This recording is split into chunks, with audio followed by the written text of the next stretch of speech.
Alright, listen up. Last night's SmackDown was something. Let's just say there was some highs, some lows. Park your ass down and let's talk about it.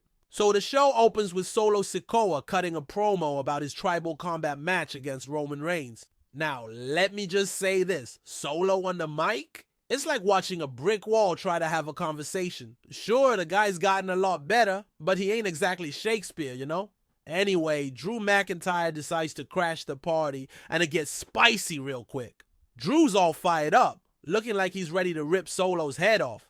And just when you think, alright, let's see these two throw hands, here comes Jimmy Uso hobbling out on a crutch like he just left the ER. Turns out the crutch was a decoy because Jimmy sucker punches Drew and runs him out of the arena. Drew's pissed, and honestly, I'm pissed too. They made Drew seem like this badass bloodline hunter, but now he's getting ambushed and ran out of the arena by Jimmy with a broken foot.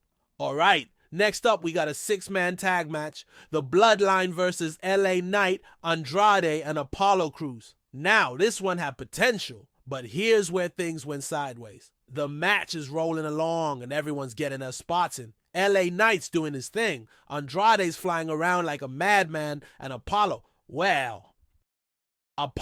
there. But then, out of freaking nowhere, Shinsuke Nakamura shows up and blindsides LA Knight.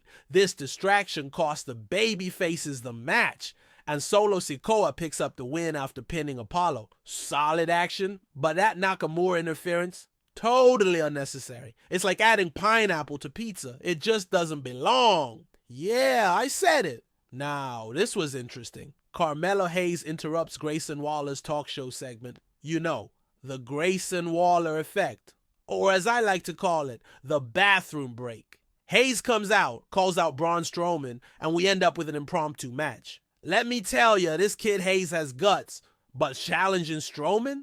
That's like poking a bear with a stick and expecting it to just walk away. The match is short, but Hayes manages to outsmart the big guy and wins by countout. He slaps Braun right in the face, bails out of the ring, and Braun's too slow to make it back before the 10 count. Smart move, but also dumb as hell because now Strowman's gonna be out for blood. Hayes, buddy, you better watch your back, because Braun's not the kind of guy who forgives and forgets.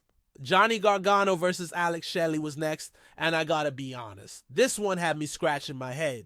You've got two insanely talented wrestlers, and instead of giving us a classic technical showdown, we get a match filled with distractions and dirty tactics. Tommaso Ciampa shows up mid-match to distract Shelley, and Gargano takes advantage, rolling Shelley up with a handful of tights for the win. Look, I get it, Gargano's the heel right now, but come on, man. Can we please get a clean finish for once? Wrestling's supposed to be about competition, not who can cheat better. It's like playing Monopoly with your cousin who keeps stealing from the bank. Just ruins the whole damn experience. Alright, let's talk about the main event. Bianca Belair and Naomi put their tag titles on the line against Nia Jax and Candice LeRae. And let me tell you, this match was a roller coaster. First off, props to Bianca and Naomi for being an actual team. They're not just two random people thrown together. They've got chemistry, they've got style, and they've got moves. The match itself was solid, with all four women getting their moments to shine. But then, of course, Tiffany Stratton shows up and tries to interfere. Why? Because apparently, WWE has a strict no clean finishes policy these days. Thankfully, it backfires, and Naomi hits a gorgeous split-legged moonsault on LeRae to seal the win. Great ending to the match, but the interference? It's getting old, man. WWE, if you're listening, not every match needs outside drama. Sometimes, less is more. So overall, SmackDown was decent. Not great, not terrible, just fine. The wrestling was solid. The promos were hit or miss, and the interference, way too much. It's like WWE can't trust their own talent to put on a good show without throwing in a bunch of unnecessary crap. But hey, that's just me. What'd you guys think?